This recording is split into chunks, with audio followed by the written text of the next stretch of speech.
Les entretiens du marquis, bonjour à tous. Affaire China, convoi pour la liberté, Macron et l'élection présidentielle, ces trois affaires préfigurent-elles le monde de demain? Nous savons qu'à chaque fois qu'il y a une crise mondiale, une guerre mondiale, eh bien, nous changeons d'époque. Klaus Schwab nous l'a dit, nous ne reviendrons pas au monde d'avant le Covid-19. Alors, qu'est-ce que c'est que ce monde de demain? Est-ce qu'on y va ou est-ce qu'on y est déjà? Eh bien, je pense que les trois affaires dont je veux parler, je crois qu'on y est complètement dedans. Vous savez que ce monde de demain, c'est deux directions. C'est l'intelligence artificielle qui va remplacer un très grand nombre de salariés. Et puis une direction mondiale. On va remplacer nos démocraties par une technostructure, des technocrates à la place d'élus. C'est un peu ce qui se passe au niveau européen. Alors vous me direz, mais que vient faire l'affaire China? Eh bien l'affaire China, elle annonce une instrumentalisation de la justice au service d'une idéologie mondialiste. Je m'explique. China, c'est une jeune fille dont on a retrouvé le cadavre. Il était carbonisé. Son assassin, c'était son petit ami. Alors pourquoi a-t-il tué sa petite amie qui avait 15 ans, qui plus est? Eh bien, il en avait assez des moqueries de ses camarades, parce que ses camarades lui affirmaient que c'était une fille facile, et qu'il sortait en quelque sorte, je ne vais pas dire le terme, mais vous imaginez lequel. Alors pourquoi était-elle considérée dans la cité comme une fille facile? Parce qu'à l'âge de 13 ans, elle avait été victime d'un viol qui avait été organisé par son petit copain de l'époque. Oui, un drôle de monde. Viol avec violence, vous imaginez bien. La jeune fille avait porté plainte, et on comprend un peu la chaîne. Donc ce viol avait terni sa réputation, elle était devenue une fille facile, et son petit camarade, 2 ans plus tard, l'a assassinée. Le verdict vient d'être rendu, les violeurs prennent 9 mois de prison. Alors, je sais bien, le juge a pris en compte le jeune âge des violeurs, mais il n'en reste pas moins que ce viol avec violence a contribué à la mort de China et à sa mauvaise réputation. Pierre Gillet a rappelé que normalement, les prévenus risquaient 20 ans de prison. 9 mois, 20 ans de prison. Et nous savons qu'ils ne feront même pas ces 9 mois de prison entièrement. Donc une justice très laxiste. Si on se souvient un petit peu de la tournante d'Argenteuil de 2004, eh bien, les prévenus, dont certains étaient mineurs, avaient pris plusieurs années de prison. Là, c'est l'inverse. Une justice très laxiste. Eh bien, pas pour tout le monde. On vient d'apprendre que les 3 personnes qui auraient commis des violences envers Romain Cros, le député LaREM à Perpignan, le 22 janvier, eh bien, un des prévenus, celui qui aurait donné le coup de poing, a pris 18 mois ferme. Alors, là, moi, je suis très embêté par cette affaire. Je ne cautionne absolument pas la violence, mais nous avions vu les images. Elles n'étaient pas reluisantes pour la cause, pour notre cause, mais on peut comprendre qu'il y a eu, par moments, des coups de colère. Les coups ne devaient pas être donnés. Les insultes, on demandait aux députés de s'exprimer. Bon, c'est pas très glorieux tout ça. Mais voilà, il y a eu un verdict, 18 mois de prison ferme. Sachez que 18 mois de prison ferme, quand on regarde un petit peu dans la presse, ce sont des coups de couteau, des faits extrêmement graves. Là, c'est un coup de poing. Le prévenu aurait reconnu les faits. J'ai connu un temps où il y avait une impunité syndicale, où des préfets étaient séquestrés, où parfois il y avait des échanges de coups. Bon, généralement, les élus ou les préfets ne portaient pas plainte. Ça se négociait en coulisses. Alors, je vous avouerai que je ne cautionne pas la violence syndicale. Mais on voit ce que je veux montrer, c'est qu'on change d'air. C'est-à-dire que quand on est un opposant de Macron, eh bien, on prend 18 mois ferme. D'autant plus que le ministre de la Justice, Dupond-Moretti, est intervenu pour que la peine soit exemplaire.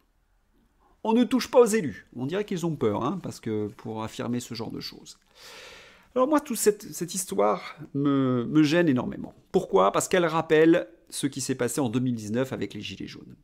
La violence policière envers les Gilets jaunes avait été telle que Michelle Bachelet, au commissaire aux droits de l'homme, s'en était émue et qu'elle voulait qu'on lance une enquête sur usage excessif de la force. Et elle avait aussi dénoncé la judiciarisation des Gilets jaunes. Certains Gilets jaunes prenaient 3 mois alors qu'ils n'avaient strictement rien fait. Donc, une justice aux ordres de Macron, une justice aux ordres des mondialistes.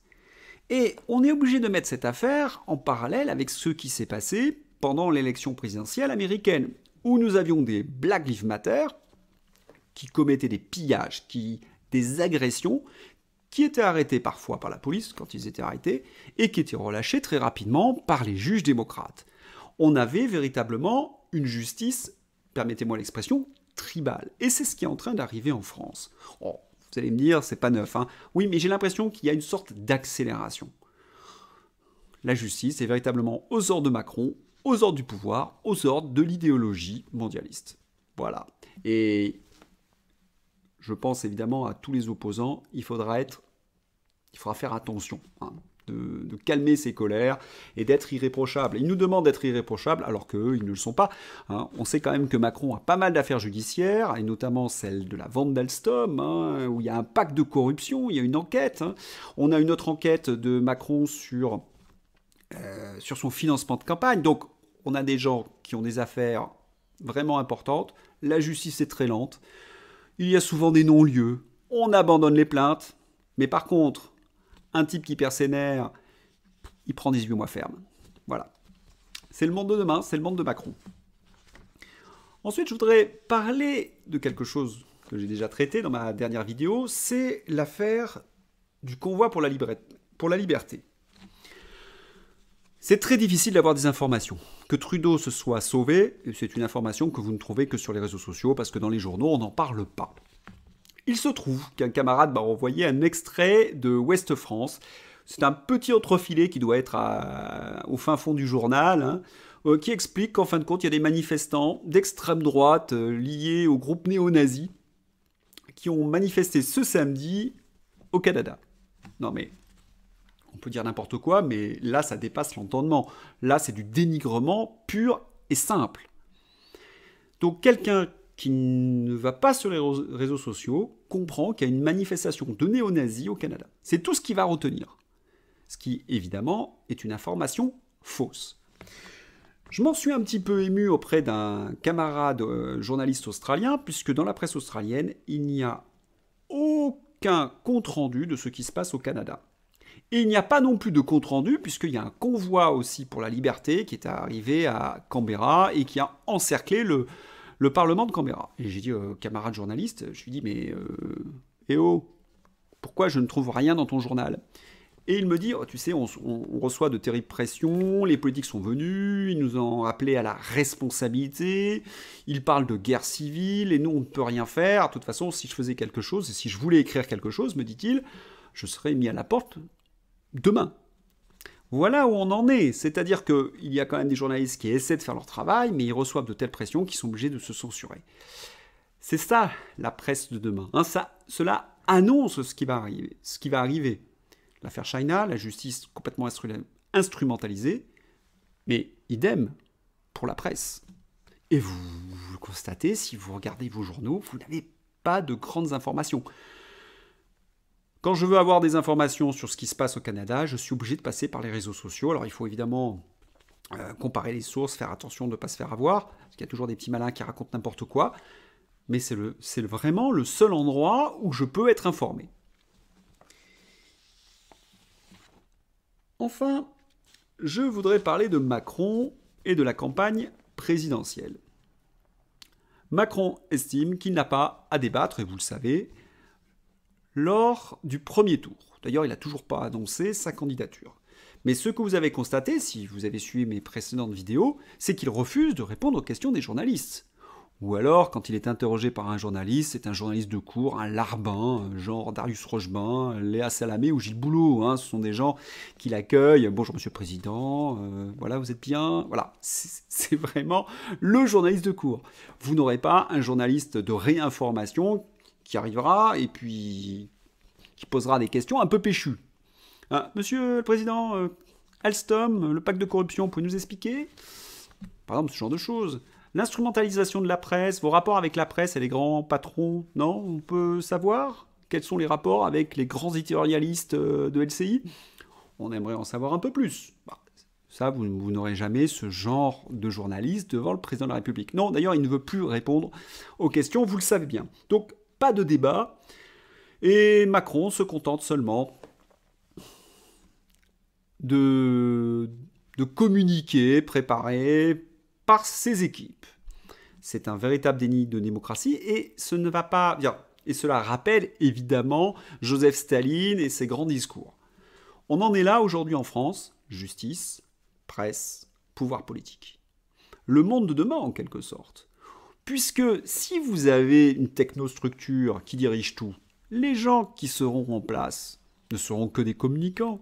Ils s'agiteront un petit peu, mais ils ne seront là que pour livrer la bonne parole des gens qui seront Dieu sait où d'ailleurs. Où vont-ils siéger ces gens On aimerait savoir. Hein, à Davos, peut-être. On ne sait pas.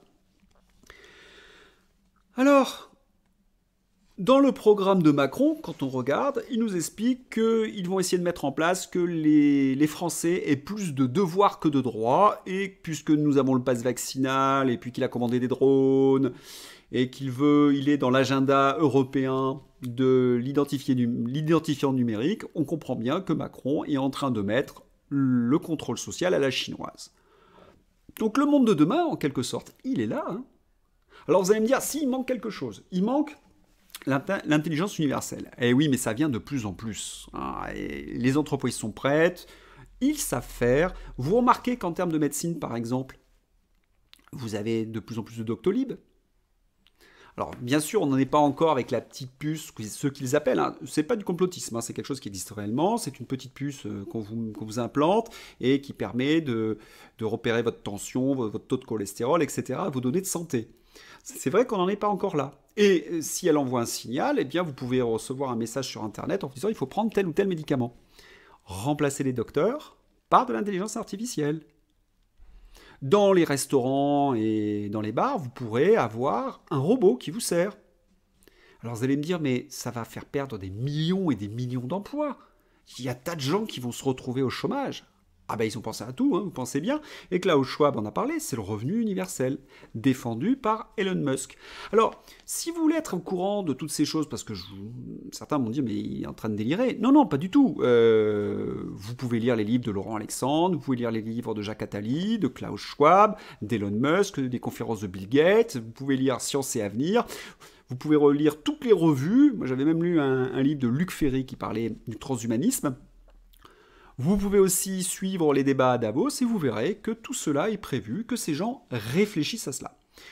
Comme je vous l'ai souvent dit dans les précédentes vidéos, le seul ennui, c'est qu'ils ne nous informent pas. C'est-à-dire qu'ils sont en train de décider de notre avenir, du monde dans lequel nous allons vivre, mais sans nous avertir.